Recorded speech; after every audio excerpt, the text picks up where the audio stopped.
ராஜேஸ்வரி, அதாவது திருச்சி விமான நிலையத்திற்கு சிங்கப்பூர், துபாய், மலேசியா உள்ளிட்ட வெளிநாடுகளில் இருந்து நேரடியாக விமான சேவை அளிக்கப்பட்டு வருகிறது. இதேபோல் உள்நாட்டு விமானங்களும் அதிக அளவில் இயக்கப்பட்டு வருகிறது. வெளிநாட்டில் இருந்து வரும் விமானங்களில் அதிக அளவில் தங்கம் கடத்தி வருவது வாடிக்கையான ஒன்றாக இருந்து வருகிறது. இதனை தடுக்கும் வகையில் சுங்கத்துறை அதிகாரிகள் அதிரடி சோதனை நடத்தி வெளிநாடுகளில் இருந்து கடத்தி வரும் தங்கத்தை பறிமுதல் செய்து வருகின்றனர்.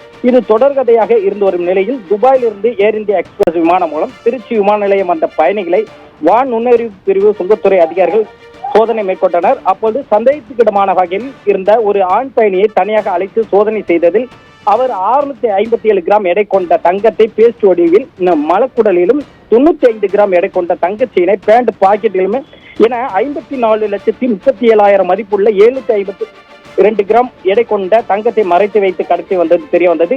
இதனை அடுத்து தங்கத்தை பறிமுதல் செய்த அதிகாரிகள் தங்கத்தை மறைத்து வைத்து எடுத்து வந்த நபரிடம் விசாரணையானது மேற்கொண்டு வருகின்றனர்.